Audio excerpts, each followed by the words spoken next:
ದುರ್ದೈವದ ಸಂಗತಿ, ಬೆಳಗಿನ ಜಾವ ಸುಮಾರು 1 ಗಂಟೆ ಹೊತ್ತಿಗೆ, ಅಂದರೆ ಮಧ್ಯರಾತ್ರಿ, ವಿದ್ಯಾನಗರದಲ್ಲಿ ಅಚ್ಚವನ ಕಾಲನಿ ಉಣಕಲ್ದಲ್ಲಿ ಅಯ್ಯಪ್ಪ ಸ್ವಾಮಿಯ ವ್ರತಧಾರಣೆಯನ್ನು ಮಾಡಿದಂಥ ಮಾಲಾಧಾರಿಗಳ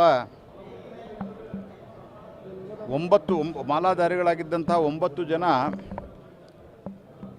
ಒಂದೇ ಕೊಠಡಿಯಲ್ಲಿ ಅವರು ರಾತ್ರಿ ವಾಸ್ತವ್ಯವನ್ನು ಮಾಡಿದರು. ರಾತ್ರಿ ವಿಶ್ರಾಂತಿಯನ್ನು ತೆಗೆದುಕೊಳ್ಳಬೇಕಾದಂಥ ಸಂದರ್ಭದಲ್ಲಿ LPG ಗ್ಯಾಸ್ ಸಿಲಿಂಡರು ಸೋರಿಕೆಯಾಗಿ, ತದನಂತರ ಬೆಂಕಿ ಹತ್ತಿ ಅತ್ಯಂತ ಗಂಭೀರವಾಗಿ ಗಾಯಗೊಂಡು ಇಲ್ಲಿ ಕರ್ನಾಟಕ ಮೆಡಿಕಲ್ ಕಾಲೇಜ್ ಹಾಸ್ಪಿಟಲ್ಗೆ ಬಂದಿದ್ದಾರೆ. 9 ಜನರ ಸ್ಥಿತಿ ಭಾಳ ಜಾಸ್ತಿ, ಅವರಿಗೆ ಸುಟ್ಟ ಗಾಯಗಳಾಗಿದ್ದಾವೆ. ದೊಡ್ಡ ಪ್ರಮಾಣದಲ್ಲಿ 91% ಒಬ್ಬರಿಗಾಗಿದೆ, 74% ಆಗಿದೆ, 99% ಆಗಿದೆ, 86% ಆಗಿದೆ, ಇನ್ನೊಬ್ಬರಿಗೆ 70% ಆಗಿದೆ, ಮತ್ತೊಬ್ಬರಿಗೆ 86, ಮತ್ತೊಬ್ಬರಿಗೆ ಮತ್ತೆ 74, ಮತ್ತು ಇನ್ನೊಬ್ಬರಿಗೆ 89, ಒಬ್ಬ ಹುಡುಗನಿಗೆ 25% ಆಗಿದೆ. ಹಾಗಾಗಿ ಭಾಳ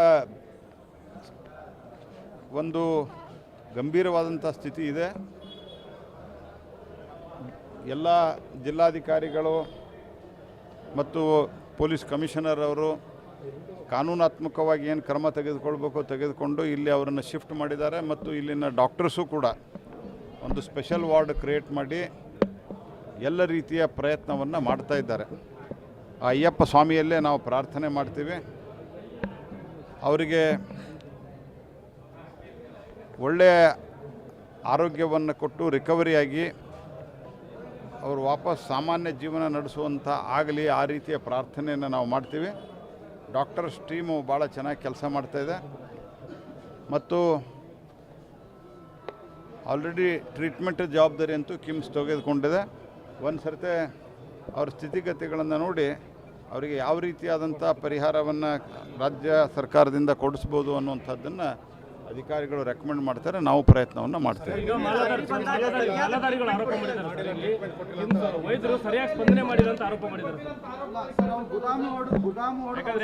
ಬರ್ನಲ್ ಸಹಿತ ಇಲ್ಲಿ ವ್ಯವಸ್ಥೆ ಇರಲಿಲ್ಲ, ನಾವೇ ಹೋಗಿ ಗೋಡನ್ ಕೀಲಿ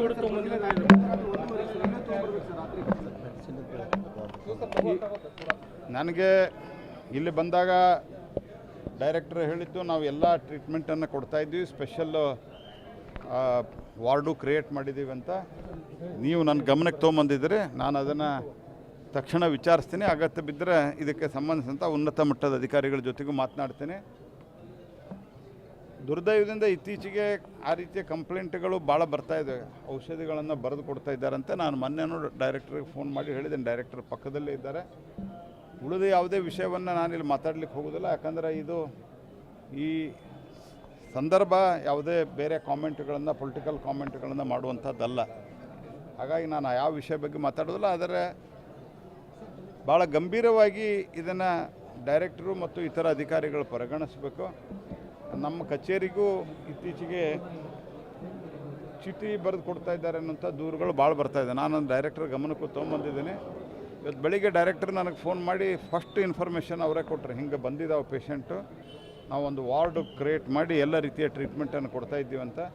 ಅಕಸ್ಮಾತಾಗಿ ಈಗೇನಾದರೂ ತಪ್ಪಾಗಿದ್ದರೆ ಮುಂದಂತೂ ನೀವು ತಕ್ಷಣ ಅದನ್ನೆಲ್ಲ ಸರಿ ಮಾಡಿರಿ ಮತ್ತು ನೀವು ಪರ್ಸ್ನಲಿ ಗಮನ ಕೊಟ್ಟು ಸರಿ ಮಾಡಿರಿ. ಉಳಿದಂತೆ ಓವರಾಲ್ ಈಗೇನು ಸ್ವಲ್ಪ ಪುನಃ ಮಧ್ಯೆ ಒಂದು 4-5 ವರ್ಷಗಳ ಕಾಲ ಕಿಮ್ಸ್ದಲ್ಲಿ KMCಯಲ್ಲಿ ಒಳ್ಳೆಯ ಟ್ರೀಟ್ಮೆಂಟ್ ಆಗ್ತಾಯಿದೆ ಅನ್ನೋಂಥ ಒಪಿನಿಯನ್ ಬಂದಿತ್ತು.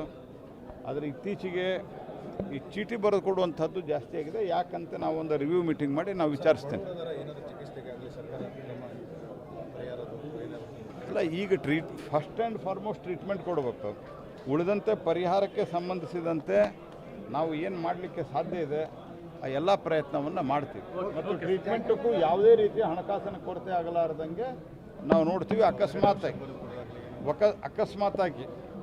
ಅಕಸ್ಮಾತಾಗಿ ಇಲ್ಲೇನೋ ಔಷಧಿ ಇಲ್ಲ, ಮತ್ತೊಂದು ಏನಾದರೂ ತೊಂದರೆ ಇದೆ ಅಂತಂದ್ರೆ ನಾನು ಅದನ್ನು ವೈಯಕ್ತಿಕವಾಗಿಯಾದರೂ ಅರೇಂಜ್ಮೆಂಟ್ ಮಾಡಿ ನಾನು ಮಾಡಿಸ್ತೀನಿ.